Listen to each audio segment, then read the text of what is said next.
Bonjour et bienvenue sur la nouvelle source de l'information, ISN Info.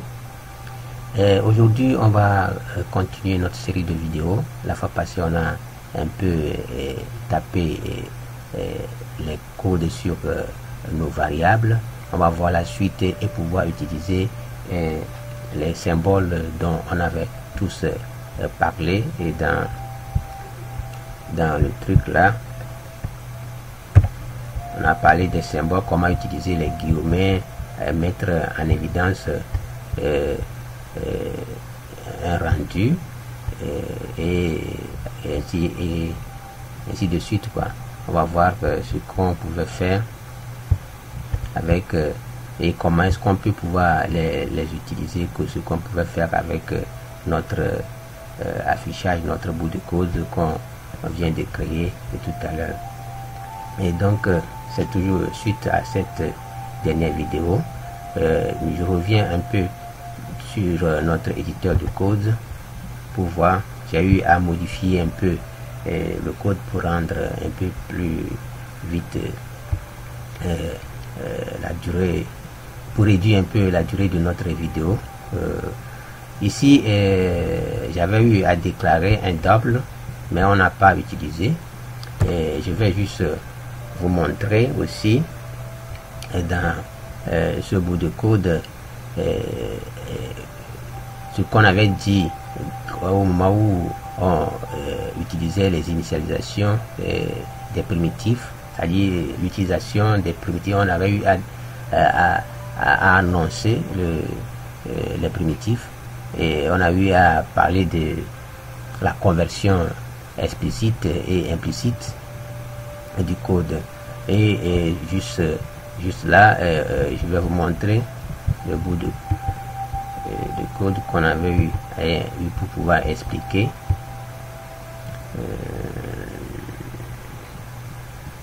Ici sont les variables, le nommage. Voilà au niveau de des conversions. Et on avait dit que ici j'avais dit double d égale int. Ça c'est une conversion explicite et le rendu serait ça. On va vérifier tout ça ensemble tout à l'heure. Et le int, si on commence par la valeur int, c'est-à-dire le type qui est int, le rendu serait l'entier simple. Donc on va voir tout ça là, on va revoir tout ça là tout à l'heure pour voir si ce qu'on avait dit ici est conforme pour notre est vraiment applicable. Donc on revient sur notre éditeur de code. On va dire ici, et comme j'avais déjà déclaré, séparer notre code avec des petits commentaires. Donc au lieu de continuer ici, je viens au niveau de l'initialisation. Je vais initialiser ma double, ma variable double là, dbl. Dbl là, je vais dire dbl est égal à 58 points. Ici les virgules c'est point, virgule 15. Je place le point virgule. Et maintenant je vais faire la première conversion. Moi-même je vais préciser, c'est-à-dire la conversion explicite. Je dis toujours que je précise au début que je veux un affichage double, mais avec 0 à la fin, c'est-à-dire la partie décimale doit être 0. Donc double, je mets double d simple égale à, entre parenthèses, int, et je lui précise, j'appelle l'autre variable, c'est-à-dire je l'appelle dbl et je place la virgule. Donc je vais déclarer initialiser. Normalement c'est dans cette partie que je devais mettre ce bout de code. C'est la deuxième ligne là, je coupe et je le remets ici un peu plus en haut. Et ne vous inquiétez pas, CTRL V, voilà. Je viens de déclarer et d'initialiser ce bout de code. Entre temps aussi, j'ai eu à modifier l'âge qu'on avait eu à utiliser avant. J'ai aussi modifié les noms. Donc, j'ai plus utilisé les mêmes noms. Comme on parlait ici en français, j'ai pas voulu mettre l'anglais pour faire frustration à d'autres personnes. Donc, ça ne change rien, mais c'est ce que mon cœur me dit. Donc, on va évoluer comme ça avec.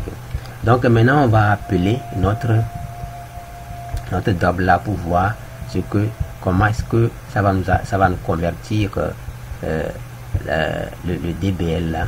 Est-ce qu'on peut voir à la fin les 58.0. Donc pour ça on remet le truc de plus haut. On met le plus haut. Si je fais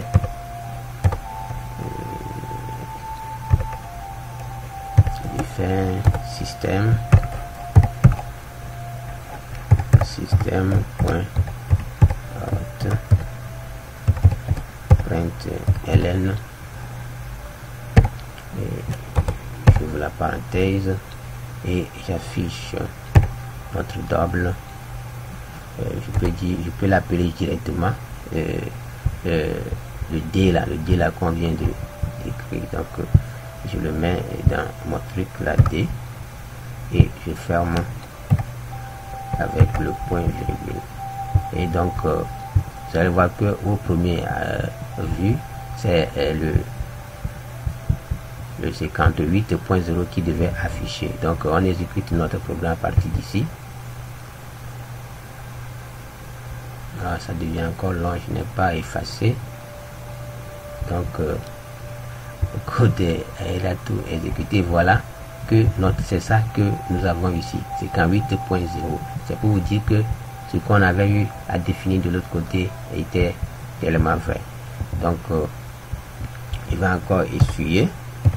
C'est clair on met plutôt et je vais fermer encore. Je reviens sur mon éditeur de code. On va encore dire dans notre initialisation, l'autre partie, que nous voulons la partie entière seulement sans le point 0. Vous comprenez, non? C'est ce qu'on avait dit de l'autre côté. Je dis int, je mets i par exemple égale maintenant à conversion implicite int point, pas point, mais dbl. On place encore le point virgule. Donc j'ai mis int, ça dit que la variable i là, je veux seulement la partie entière de la partie entière de notre double. Donc je fais la même chose ici. Et il faut pas copier, mettre, mais pour pouvoir avoir les outils à la main, il faut toujours taper .out .print ln et j'appelle mon i, mon int. On exécute.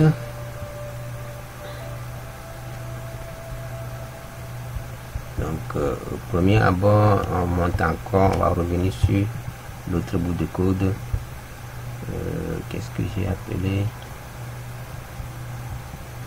J'avais pas, ok, j'avais effacé quand même, ok. Donc c'est lui qui est là. Donc on avait ça, on a ça qui est l'entier avec vous convenez avec moi que tous les entiers sont des décimaux, seulement que comme c'est 0 qui est à la place à la partie décimale, on ne les représente pas. Donc pour les représenter à vue d'œil de tout le monde, de ceux qui ne sont pas des mathématiciens, donc c'est représenté avec sans la partie décimale. Donc c'est ça que nous avons fait. Donc ce qui veut dire que notre explication a bien marché. Donc c'est à vous de voir ce que vous voulez pour que votre code puisse vous donner ça, c'est-à-dire vos rendus, ce que vous voulez afficher à l'écran, ce que vous voulez. Par exemple, si c'est un client qui vous a commandé une application, c'est à vous de suivre les indications du client en question pour pouvoir le faire conformément à ce qu'il veut, comme son application lui apporte comme rendu. Donc ici j'ai eu à modifier un peu le code et j'ai aussi affiché notre texte au milieu. C'est juste pour qu'on puisse voir ce qui a été fait. Ici j'ai changé juste le nom de nos variables. Ici le nom A qui est Arnaud, nom R qui est égal le nom de Raymond. J'ai changé aussi, j'ai fait d'évaluer notre âge qui est affiché 30. Donc ce que je veux encore ajouter ici, c'est l'affichage. Il faut aussi noter avant de revenir sur les histoires là. Print, pour afficher un rendu, on utilise, j'ai toujours utilisé dans les vidéos précédentes, print ln, à modifier un peu le code, et j'ai aussi affiché notre texte au milieu. C'est juste pour qu'on puisse voir ce qui a été fait. Ici j'ai changé juste le nom de nos variables. Ici le nom A qui est Arnaud, nom R qui est égal le nom de Raymond. J'ai changé aussi, j'ai fait d'évaluer notre âge qui est affiché 30. Donc ce que je veux encore ajouter ici, c'est l'affichage. Il faut aussi noter avant de revenir sur les histoires là. Print, pour afficher un rendu, on utilise, j'ai toujours utilisé dans les vidéos précédentes, print ln. Excusez-moi, print ln, mais on peut toutefois utiliser print. Print là veut dire que dès que j'affiche, je laisse le curseur ouvert, c'est-à-dire la ligne est toujours ouverte pour d'autres affichages éventuels.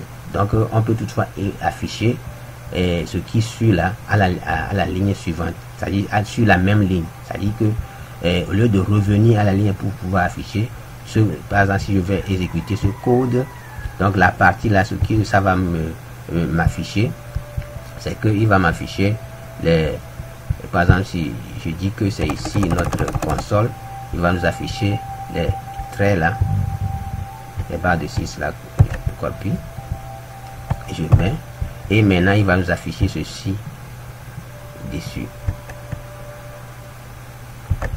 pas dessus mais sur à la suite quoi, ça y est, sur la même ligne. Lui ne va pas dire que ah, ok, ceci va s'afficher sur une autre ligne, lui aussi va afficher sur une autre ligne. Donc print veut dire que la ligne reste toujours ouverte pour d'autres affichages éventuels.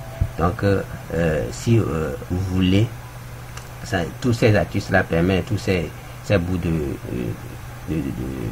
code là permettent de pouvoir ajuster et créer des rendus magnifiques. Vous pouvez toutefois utiliser ces petits print et print ln pour pouvoir afficher un dessin, dessiner quelque chose très joli à voir. Donc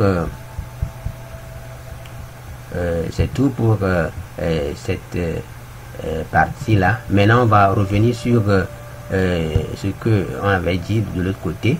On avait dit que pour aller sur une nouvelle ligne, si je veux afficher la ligne là sur une nouvelle ligne, vous allez voir que au cours de l'affichage vous aurez la ligne là, mais celui-ci va s'afficher, le nom A là va s'afficher à la ligne suivante qui doit être Arnold. Vous voyez, c'est ça qui va s'afficher à la ligne au lieu que ça s'affiche à la suite de ceci comme les autres s'affichent. Donc c'est ça, c'est ce que ça voudrait dire, retour à la ligne. Vous pouvez mettre la vidéo sur pause pour vérifier les bouts de code, comment est-ce que j'ai mis tout ça là. Maintenant pour mettre par exemple, j'ai dit l'âge est, quel est l'âge qu'on avait déclaré avant, l'âge est, et je veux mettre ça là en évidence, donc avec les apostrophes doubles là, donc soit les doubles côtes, donc c'est ça, vous voyez, non, et plus l'âge. Donc à l'affichage vous allez voir qu'il aura les apostrophes là à côté. Donc pour pouvoir mettre les guillemets doubles là, les doubles guillemets, les guillemets. Donc c'est la même chose, j'ai dit ici âge 1 qui est égal à âge 1. Donc lui ça va afficher ça, mais il va mettre ceci en évidence dans notre rendu double quote là. Donc tabulation, il va sauter, comme je l'ai dit, il va sauter ici avant de s'afficher après. Donc il va sauter la ligne, il va sauter une ligne, la ligne pour pouvoir agrandir un peu, soit je peux toutefois revenir ici, vous allez voir qu'il va sauter ici, il va donner de l'espace avant de s'afficher, avant d'afficher est là et à la suite. Donc on va voir tout ça là dans le rendu. Maintenant revenir d'un pas, par exemple j'avais écrit ceci et j'ai mis S ici. Donc, vous voulez que quand quelque chose va afficher, pour que l'utilisateur ne voit pas, vous pouvez le mettre l'utilisateur dans un peu de devinette, vous pouvez effacer quelques lettres et pour pouvoir lui dire que effacer cette lettre dès que vous allez afficher, même si l'utilisateur va mettre un nom, pour pouvoir, ces histoires là sont plus valables quand vous voulez utiliser par exemple une base de données et vous ne voulez pas que votre base se rencontre, c'est-à-dire devienne lourde à l'exécution, bien pour prendre n'importe quoi, quelques noms que les noms que les utilisateurs vont entrer d'ici patatara sans contrôle. Donc votre utilité là va pouvoir permettre de réduire un peu l'espace mémoire des saisies des utilisateurs. C'est en fait dans ce cas qu'on peut aussi l'utiliser. On peut l'utiliser dans d'autres cas aussi. Ça dépend de ce que vous voulez. Donc maintenant on tombe sur retour chariot. On avait parlé des histoires de pharmacie là. Lui il va remettre ça là en début de code. Il va remettre en façon. J'ai mis l'espace là juste pour vous dire que lui devait mettre début là ici. Et en comptant tout ceci là, il va commencer par supprimer et mettre encore, ajouter ici le nom et ajouter aussi le nom en question. Donc c'est pour aller plus vite, pour que on puisse voir encore d'autres choses rapidement. Et dans quelques mois, dans un mois ou plus, vous pouvez commencer par écrire vos premières applications à Java et montrer à vos camarades. C'est très simple. Donc ici j'ai déjà eu à expliquer ça. Donc on va encore réexécuter le code et vous allez voir, parce que j'ai tout commenté pour l'affichage, parce que ça s'affiche déjà. Donc là j'avais dit ça là, aller à la ligne, on affiche Arnaud à la ligne suivante, apostrophe c'est ça, l'âge est, parce que c'est ce qu'on avait mis en évidence, c'est ça qu'il a mis entre les guillemets et entre apostrophe plutôt, les doubles quotes, et maintenant les deux quotes, les simples quotes, voilà. Maintenant ici ce sont les doubles quotes, âge 1 est 30. Maintenant tabulation, voilà, il a mis l'espace là avant d'afficher ceci. Soit tout souvent les tabulations là on le met ici pour que par exemple ici le code puisse je suis sur le truc là pour les tabulations là,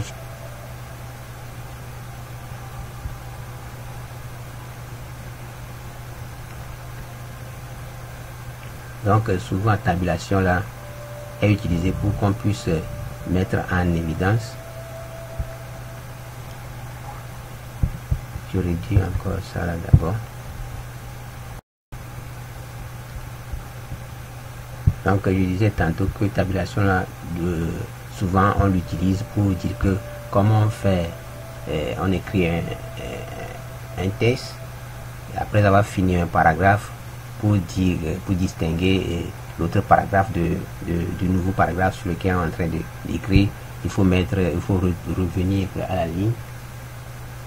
Il faut revenir à la ligne et sauter quelques espaces pour dire que ici là ça débute par un autre paragraphe, c'est ce que ça veut dire. Donc revenir d'un pas, c'est-à-dire avec slash anti-slash B, voilà, il a effacé le S là et il nous a affiché ceci. Dans retour chariot, vous avez vu que il a mis début, il a affiché Arnaud parce qu'il a compté tous les caractères nécessaires pour pouvoir afficher, parce que j'avais ajouté aussi Arnaud il y avait aussi affiché le nom. Donc c'est pourquoi il a effacé jusqu'à arriver à ce bouton. Il a effacé le tout chariot. Il a mis seulement OT qui restait pour le truc là. Si c'est que tout ça là pouvait remplacer tous les caractères là, il devait effacer tout. Donc c'est tout ce que j'ai eu à vous expliquer dans cette vidéo. Et si vous ne comprenez pas quelque chose, mettez-moi en commentaire.